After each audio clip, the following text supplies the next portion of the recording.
Hello, my name is Trelanie and welcome. Today I will finally have the time, the energy to talk about my pregnancy, labor, and delivery day because my baby is sleeping and I had my daily burst of nutrients by yours truly, Nutraburst. If you have not tried these, you need to try this liquid vitamin, aka liquid gold. It will have you feeling right, feeling good, and healthy. I take this every day, and plus I'm a breastfeeding mom, and this helps me get through the day daily. Now, I finally have time to sit down and breathe and talk. I hope this video is under 5 to 10 minutes because I don't have a lot of time. I'm kind of squeezing it in right now. But it's been 3 months already. My baby girl is 3 months. She is my third child. I also have a boy, well, two boys, one toddler boy who's three, a three-nager, and I have a 14-year-old son. So I have three kids, and all three of them require my attention in different ways. So I'm kind of spread out right now, especially having a newborn. But anyway, my due date was September 12th. I found that I was pregnant in January. This pregnancy was, surprisingly, it was not as rough as my last pregnancy. Like, I went through preterm labor and a lot of cramping with my last pregnancy. With this pregnancy, surprisingly, I didn't go through that as much. And if I did feel anything, I would like try to relax. And if it got to an extent where I felt like I needed to go to the hospital, I did. I only went to the hospital or the ER once in my pregnancy to check because I was having some cramping, but they said I was just dehydrated and I needed to drink water. But this pregnancy went pretty smooth. We got all the way through to 40 weeks. She was born exactly on the due date, September 12th, which surprised me because I thought she was going to come early. My other boys, they came 5 days before the due date or 3 days before the due date. So I was anxious the whole entire time. Like, when is this girl going to come? I saw other people having their babies, and I'm like, what is wrong with me? Like, I'm ready to have this girl. Like, it's time. And then I was hoping I didn't go past the 40 weeks because 41 weeks, 42 weeks, you kind of in a danger zone, or you really at a health risk, and then you might have to have a C-section. And that's one thing I wanted to avoid. And I thank God that I've had all three of my children naturally, vaginally, and I didn't have to have a surgery to have them because I know that healing takes more time, but I'm happy that she's here. So my labor probably started from Friday, and I noticed that I was having a little bit of pinching and cramping, and I really didn't think anything of it. It was September 11th, and I was just like, I don't have a baby on September 11th because that's not a good date in history. So Friday night, well, going on Friday morning, I started doing stretches. I was on my yoga ball, just bouncing it, like just in case labor was actually starting. I wanted to help it progress because over the 2 weeks before I was actually in labor, I had I forgot what it's called, but it's a labor where it starts and stop. It'll start and stop, and it was driving me nuts. It happened to me a couple of times, like when I was between 38 and 39 weeks, and I'm like, okay, she's coming, maybe I'm having contractions, and then it'll stop. But I guess that's just your body practicing and preparing for you to actually be in labor. So yeah, I was in labor, not really sure if I was in labor or not because I didn't know what my body was going to do. But I stayed home and I did, I forgot what this thing is called. It's called, it's a circuit. It's a circuit of stretches that you do while you're in labor, and that helped me. So I was doing that. I was laying in the bed, like with my leg up on the pillow and everything, and I was trying to fall asleep. I fell asleep, and I had a cramping that woke me up.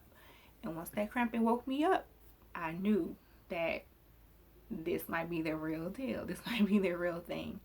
So hours went on. I kept trying to rest and sleep through the contractions because they were contractions, but they were very mild. They were mild to the point where they were very recognizable, but they weren't anything to make me be like, okay, it's time for me to go. So I let my partner know, like, hey, you know, you need to get ready, be ready when it's time to go to the hospital. I want to let you know when I think it's time for us to go. And around, so I was in labor probably from the Friday afternoon all the way till Saturday on the 12th. That morning, maybe around 7 a.m., I realized my body started to get ready. And I was going to the restroom often, and my body was getting more uncomfortable. I was taking hot showers because I was starting to ache and getting more pain. So around 7:30, 8 o'clock, we went to the hospital. We got there, and mind you, I have not had a COVID test or anything yet, and I knew that I would have to get it while I'm there and admitting into the hospital. I was anticipating that. I was anticipating having to be in labor with a mask on and everything. So anyway, we got to the hospital, and it got stronger. Like on the way to the hospital, I realized I was in labor for real, because that pain started kicking my butt. And I was about in tears already, because I was ready, but I was not ready. Like, I just couldn't believe it was happening on the due date, the day of. So we got to the hospital, got in, got registered. We went to Triage, and the Triage is where they monitor you, they check everything, your heart rate. They put the monitors on the baby to check the baby's heart rate, your contractions, and then they checked my dilation. When I got to the hospital, she said she was like, "You're not leaving the hospital without a baby today." She said, "You are dilated." And I was dilated to 6, no, not 6. I was dilated to 5 or 4. I can't remember. Did she say 4 or 5? I think I was 4 centimeters already when I got there, between 4 and 5. So I knew, like, okay, it's time. It's really time. And then comes the COVID test. This long swab up in my nose while I'm having contractions at that. And I had her do the swab in between the contractions, because they were like 2 minutes apart. So you had 2 minutes to do this before I probably flick you away or push the swab out of my nose. So I did the COVID test. Then we had to wait for my results before they can move me to a delivery room or delivery area. Depending on you, if you were positive or negative, then they would know where to position you or place you in the delivery area. So I went to the restroom, because I was still going to the restroom, using the restroom, you know what I mean, like releasing everything. And I came out the restroom, and my nurse was like, "Let's go, it's time to go." I was like, "Where are we going?" She's like, "We're going to your delivery room." So I said, "What were my results?" And she was like, "It was negative." And I was like, "Oh, okay." Of course, you don't know these days with the way this virus works, but I was negative. We went to the delivery room, and this is where things got real. When I got to my delivery room, when I got in the delivery room and I knew it was almost time, mind you, I do no epidural. I don't want any epidural. I don't want anything extra in my IV. No pain meds. I did it all natural. So I was really going through the motions, going through the pain, out of this world experience, right? So my nurse did tell me, "Oh, when your doctor comes, he's going to break your water." And I had never had my water broken before by neither doctor. With both of my first previous labor and delivery experiences, my water got to break on its own.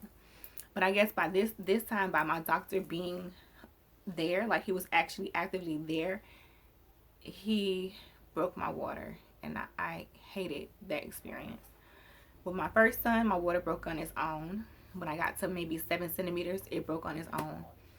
My last pregnancy, the water broke on its own. But I guess that's because I don't know if this is standard for doctors to break your waters when you're a certain number of dilation. But with my first son, my doctor was called, but he made it just in time, right before it was time for me to push. So my water had already broken. And the second time, my doctor I think they told him that I was there, but he was late to the party. He got there just in time to deliver my placenta. He did not deliver the baby, because, like, again, my water broke on its own. I felt it break. I let the nurse know, "Hey, my water broke." She went to check, and his head was already emerging and coming out, and they had to pay somebody to come real quick, a midwife, to help to deliver the baby. And that's how the second one went. So this third one, I actually had my doctor there from the middle of my labor. into delivery. So when I was 6 centimeters, he came in, he checked me, and then I knew that he was going to try to break my water. And that part really, really, really pissed me off. Like, I was not ready for that because, you know, once your water breaks, those contractions get more intense. But I guess this is standard for them to do. I will never, if I ever have another baby, I will never, ever do another hospital delivery with an obstetrician. I'm done. I don't like that process. I didn't like the technique. I guess it does work. It does speed up your labor. Like, after he broke my water, I think I had her maybe 45 minutes later when I was only 6 centimeters when he broke my water. When that pain got intense, I went into another dimension. I had to pray. I had to meditate. I had to breathe. And I just remember, like, things get fuzzy. It gets fuzzy. Like, visually, my memory's not there, but I remember what was happening to me. I told my boyfriend, hey, press that button, call the nurse. She came back, and then my doctor came in. He said, oh, are we ready to push? I couldn't even speak, and I just, like, nodded my head. And mind you, I kept on my mask during my labor because I actually had a sense of comfort wearing my mask. I was, like, anticipating going to the hospital and having to wear the mask or not wear the mask. I actually kept it on for my personal comfort, but, whew, yes, girl. This man, besides breaking my water, I never really had the type of assistance that he gave me to get my baby out or push out. This is his technique so you don't tear.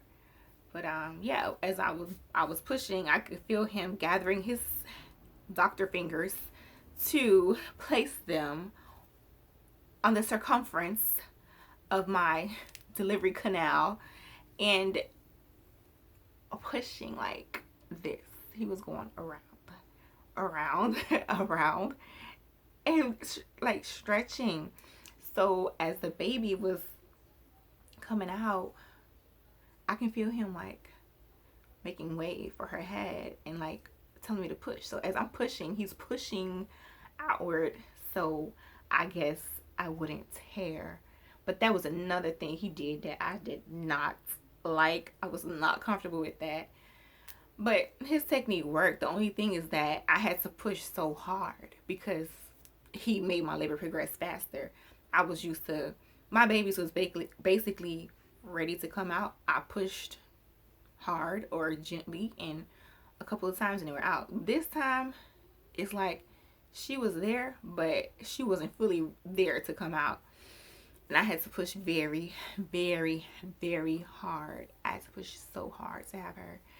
And she finally came out. My baby was beautiful. I was so surprised to see her face because she was so cute. She just came out so perfect looking to me. And after she was born, you know, they do all their little procedures and checking height, weight, length, weight, and everything. And we went, well, you stayed there for another hour, and then we went to the postpartum floor, and I got to bond with my baby, and we were very, very happy. Like, God is amazing. I still can't believe. Sometimes it's so surreal to me that I have a daughter now. I actually started breastfeeding in the hospital, and I'm still breastfeeding her now. The worst part of my labor experience was postpartum healing, because I had the worst hemorrhoids I've ever experienced in my life. And I wish I knew about the donut pillow before I had her or before I got home, because I honestly thought I would need surgery or reconstruction for what I saw. I thought I was done. I thought it was over for me, but no, everything healed up. So if you're expecting to have a vaginal delivery, because you know sometimes things don't always go as planned, pushing, make sure you have your tux pads ready, your preparation H, and get you a donut pillow to sit on. I'm actually sitting on the floor right now on the donut pillow, so I can show you what it looks like right quick.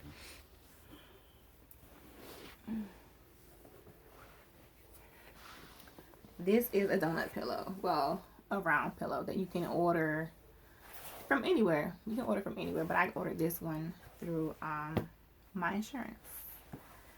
So yeah, that was it for my labor and delivery story. I think if you have any questions or advice, you want advice, go ahead and drop it down in the comments and I will reply and answer them right away or as soon as possible, because you know these kids can be busy. But thank you for watching and have a great day or good night. Bye.